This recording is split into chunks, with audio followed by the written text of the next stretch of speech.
Solar system install है लेकिन required production नहीं हो रही। सिस्टम इंस्टॉल होने के बावजूद भी हाई बिल्स आ रहे हैं और उसके अलावा एमडीआई चार्जेस भी पड़ रहे हैं। क्लाइंट्स के काफी इश्यूज थे जिसमें इन्वर्टर और बैटरी कंपैटिबिलिटी के भी क्वेश्चन थे कुछ।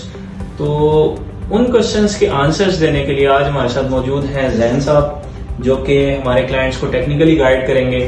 तो सबसे पहले स्टार्ट करते हैं कि हमें बताइएगा जैन साहब कि सिस्टम इंस्टॉल है लेकिन कंप्लीट प्रोडक्शन नहीं हो रही, इसकी क्या रीजन हो सकती है? इसमें देखिए इसकी डिफरेंट रीजन हो सकती है। नंबर एक पे अगर हम मेन देखें तो हमने देखना है कि पैनल डायरेक्शन क्या है। ठीक है, जो हमारी रिक्वायर्ड डायरेक्शन होती है वो 180 डिग्री होती है, जिसमें हमारा पीक सूरज निकलने से लेकर ग्रुप होता है तो मुकम्मल उस पर सनलाइट पड़ती है।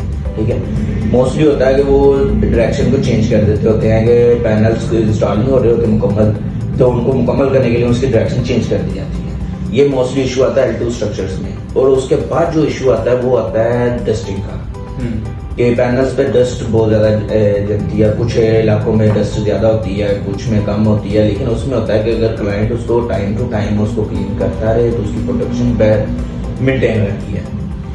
ठीक है। और इसके अलावा सिस्टम इंस्टॉल होने के बावजूद भी जो बिल्स हाई आ रहे हैं, वाटर का बिल जो है फिर आ रहा है, तो उसकी क्या रीजन है? इसमें मेन होता है कि कुछ क्लाइंट्स हमारे पास आते हैं कि वो कहते हैं कि सर हमारा हमने एक एसी चलाना है, फ्रिज चलाना है। हालांकि उनके बैकएंड पे 2 एसी इंस्टॉल होते हैं, फ्रिज ज्यादा होती हैं, लाइट्स पंखे वगैरह ज्यादा होते हैं, पंप्स वो ज्यादा होते हैं जो वो हमें नहीं बताते होते। उस पर होता है कि वो सिस्टम छोटा इंस्टॉल कर लेते हैं और बाद में वो कंप्लेन करते हैं कि हमारा सिस्टम चल नहीं रहा, मुकम्मल वर्किंग नहीं कर रहा, हमारा लोड मुकम्मल नहीं चल रहा है, बिलों में दोबारा वही आ रहा है, इतने हमें इन्वेस्टमेंट करने की क्या फायदा हुआ हमें।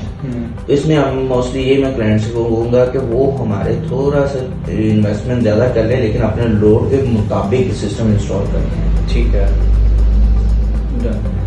और इसके अलावा बात करें एमडीआई चार्जेस की, तो एमडीआई चार्जेस ऐड होके आते हैं बिल में, उनकी क्या रीजन है?